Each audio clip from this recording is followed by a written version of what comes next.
Bismillahirrahmanirrahim. Assalamualaikum warahmatullahi wabarakatuh. Pertama, puji dan syukur kita panjatkan atas kehadirat Allah Subhanahu wa taala, Tuhan yang Maha Esa, karena berkat limpahan rahmat dan hidayahnya lah kita dapat melaksanakan rutinitas kita sebagaimana mestinya.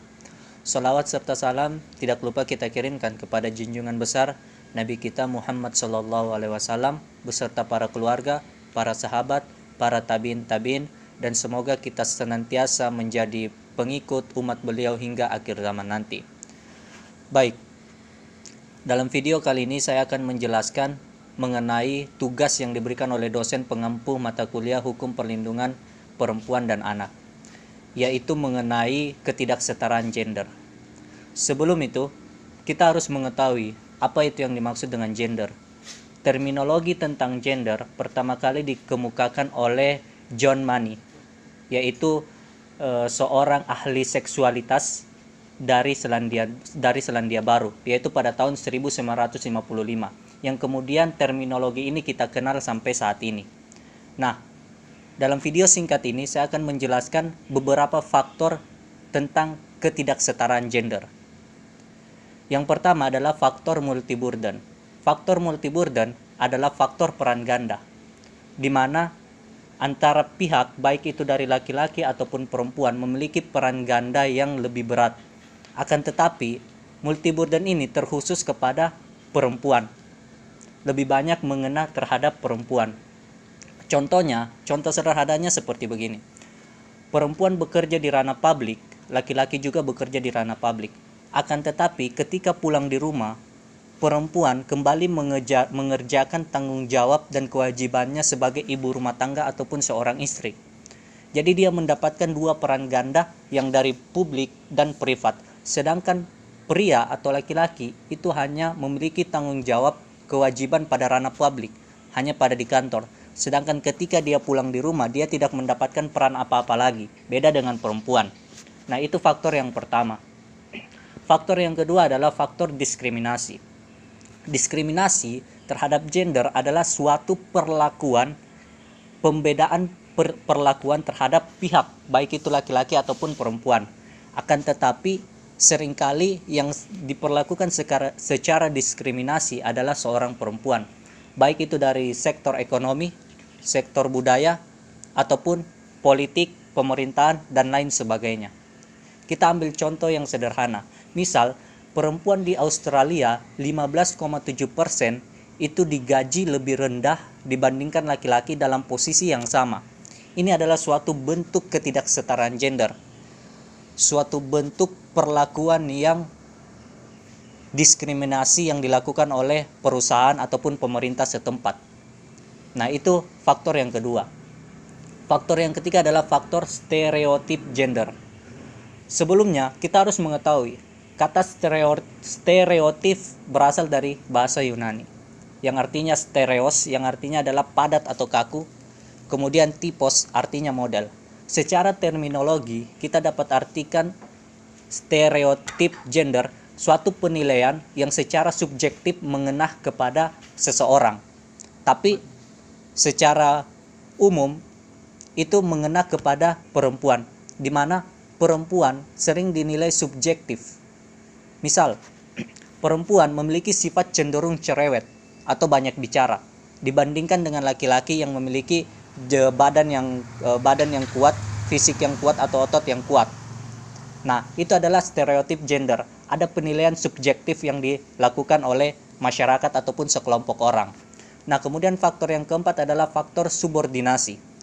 Faktor subordinasi adalah faktor yang menomorduakan salah satu pihak, baik itu perempuan ataupun laki-laki. Tapi biasanya pada umumnya yang dinomorduakan adalah perempuan. Kita ambil salah satu contoh. Banyak contoh misalnya di sektor ekonomi, di sektor pemerintahan, di sektor politik, pekerjaan. Sederhananya kita ambil di pekerjaan. Dalam perusahaan, pemimpin itu lebih diutamakan atau manajer itu lebih diutamakan laki-laki. Banyak hal dan lain hal mengapa harus diprioritaskan, harus diutamakan laki-laki. Mungkin karena kebiasaan kita atau pandangan kita yang menganggap bahwa laki-laki itu lebih hebat, lebih mampu memimpin daripada perempuan. maka di perusahaan yang dinomor satukan adalah laki-laki dan yang dinomor duakan adalah perempuan. Ini adalah contoh yang paling sederhana dan gampang dimengerti. Kemudian faktor yang berikutnya, yang kelima adalah faktor violence. Faktor violence adalah suatu bentuk tindak kekerasan yang terjadi di salah satu pihak. Misal, pihak perempuan ataupun pihak laki-laki. Namun, dalam kenyataannya, realitasnya di kehidupan masyarakat, yang sering mendapat tindak kekerasan adalah perempuan. Misal kekerasan di dalam rumah tangga. Terkadang perempuan mendapatkan perilaku tindak kekerasan bukan hanya kekerasan secara fisik, tetapi kekerasan non fisik. Misalnya makian, hinaan. Nah, itu adalah kekerasan dalam bentuk non fisik. Nah, faktor yang keenam adalah faktor eksploitasi. Faktor eksploitasi adalah memanfaatkan manusia atau memanfaatkan seseorang dengan atau secara semena-mena. Secara umum, bila kita mengambil contoh perempuan, sederhananya seperti begini. Anak gadis atau anak perempuan sering dieksploitasi oleh oknum-oknum atau orang-orang yang tidak bertanggung jawab. Bagaimana mereka dipekerjakan yang mestinya bukan pekerjaan mereka. Misalnya mereka dalam tanda kutip, mereka dijadikan pelacur. Mereka dijadikan sebagai pekerja seks komersial hanya untuk mendapatkan keuntungan oleh orang-orang yang tidak bertanggung jawab. Nah, jadi itu adalah 6 faktor yang ada pada ketidaksetaraan gender. Jadi berbicara masalah ketidaksetaraan gender bukan hanya berbicara soal perempuan, tetapi juga berbicara soal laki-laki. Karena gender merupakan karakteristik dari seseorang yang tidak melihat apakah dia perempuan ataupun laki-laki. Akan tetapi pada umumnya kita mendengar kata gender itu langsung termanifestasikan terhadap perempuan sebagai posisi utama. Baik, selanjutnya saya akan membahas mengenai kesetaraan gender. Kesetaraan gender adalah hak asasi bagi semua manusia, baik dia perempuan ataupun laki-laki, di mana dia memiliki hak terhadap ekonomi, hak untuk berpolitik, hak untuk masuk dalam dunia pemerintahan.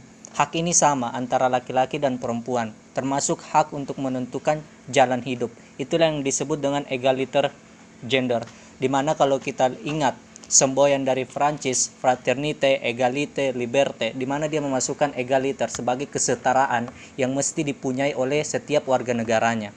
Nah, kemudian yang berikutnya adalah bentuk-bentuk kesetaraan gender. Yang pertama adalah posisi di masyarakat yang harus sama, di mana kita lihat perempuan sering mendapatkan posisi yang berbeda di dalam kehidupan masyarakat. Kita ambil contoh yang paling sederhana. Dalam pengambilan kebijakan, baik itu dalam tingkatan kota, kelurahan, atau desa, seringkali perempuan tidak andil dalam menentukan kebijakan itu. Karena perempuan di lingkungan masyarakat, apalagi dalam perkampungan atau perdesaan, sering disebut urusannya hanyalah urusan kamar, dapur, dan rumah tangga. Sedangkan terhadap pengambilan kebijakan itu kebanyakan adalah laki-laki. Itu contoh yang sederhana. Kemudian bentuk yang kedua adalah yaitu perempuan berhak mendapatkan pendidikan formal yang setinggi-tingginya. Maksudnya adalah perempuan dan laki-laki itu berhak mendapatkan posisi yang sama atau bagian yang sama dalam hal pendidikan. Kalau laki-laki mampu menyelesaikan studi hingga S3, maka perempuan tidak ada alasan untuk tidak bisa mencapai studi sampai S3 juga, sebagaimana laki-laki bisa mendapatkannya. Pada abad ke-18 lalu, perempuan dalam mendapatkan pendidikan yang formal itu sangat sulit. Karena mengapa? Perempuan hanya diperintahkan untuk cepat menikah hingga dia bisa mengurus suami dan anak-anaknya. Sehingga yang diprioritaskan untuk pendidikan formal hanyalah laki-laki sebagai kepala keluarga atau sebagai pencari nafkah. Nah, kemudian bentuk yang ketiga adalah mendapatkan ruang politik yang sama. Artinya adalah kalau laki-laki dalam berpolitik itu memiliki hak dan kewajiban, perempuan pun begitu. Dia juga memiliki hak dan kewajibannya masing-masing dalam berpolitik. Contoh sederhananya seperti ini. Laki-laki masuk dalam partai politik A, kemudian dia mencalonkan sebagai kepala daerah. Untuk menyamakan, untuk mendapatkan kesetaraan gender, maka perempuan juga boleh masuk ke dalam partai, kemudian maju menjadi kepala daerah dan melawan laki-laki tersebut. Nah, itu adalah bentuk kesetaraan gender. Kalau itu tidak dilaksanakan, maka terjadi ketidaksetaraan gender. Nah, itu adalah contoh yang sederhana. Kemudian bentuk yang keempat adalah tidak ada kesenjangan dalam dunia pekerjaan. Artinya apa? Tidak ada perilaku dari pimpinan perusahaan.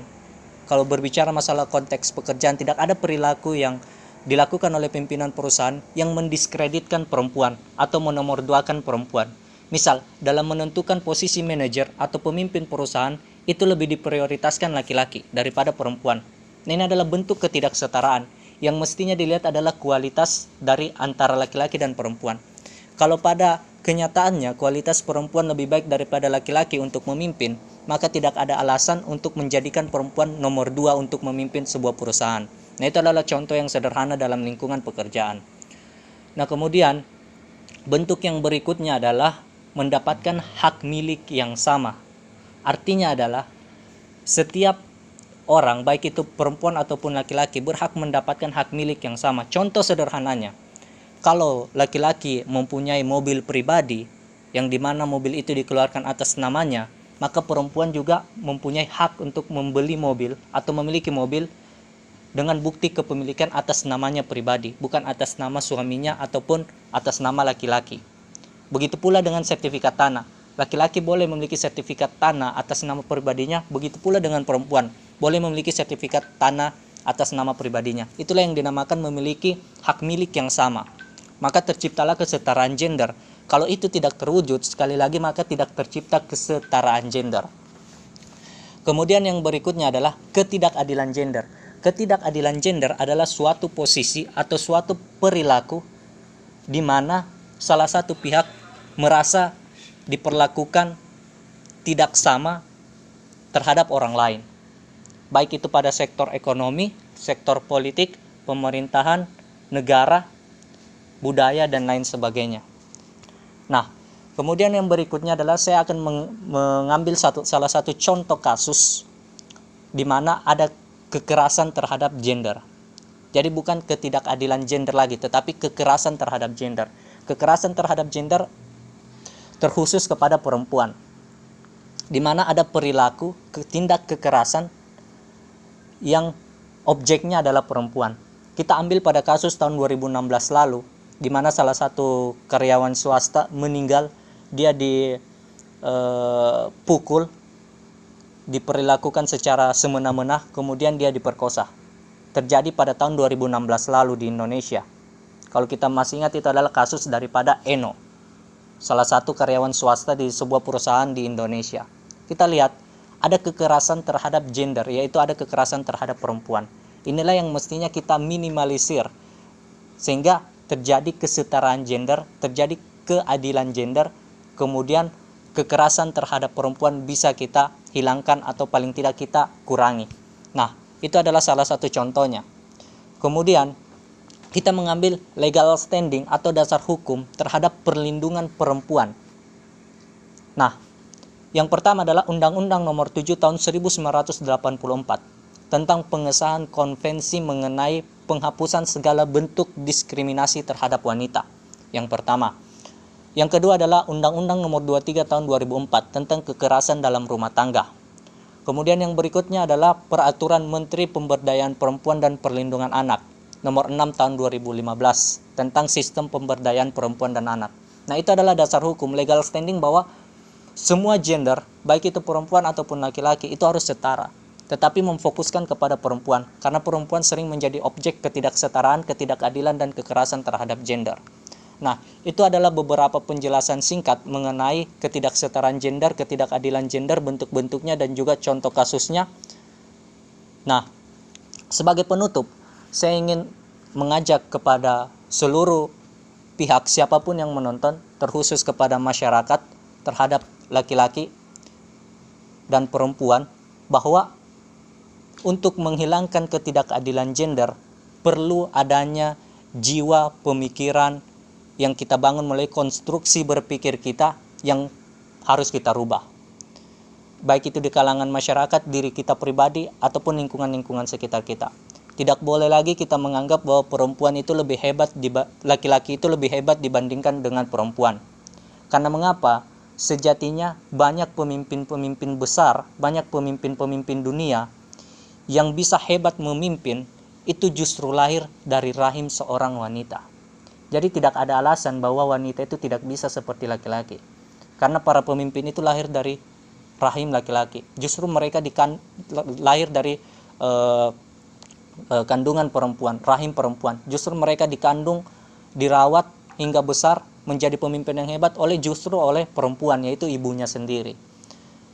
Terkhusus untuk perempuan, kita mengingat perjuangan R.A. Kartini untuk memperjuangkan pendidikan, kemajuan, emansipasi terhadap wanita. Kalau kita melihat bukunya, yaitu buku Habis Gelap Terbitlah Terang. Dalam bahasa Belanda dikenal dengan Door Duisternis tot Licht. Dalam bahasa Arab dikenal dengan Minaz Zulumati ilan Nur, Habis Gelap Terbitlah Terang. Di mana buku itu sangat menginspirasi terhadap wanita-wanita di Indonesia agar tidak memiliki pandangan bahwa mereka lemah, mereka lembut, mereka tidak bisa melakukan apa-apa seperti sebagaimana hal laki-laki.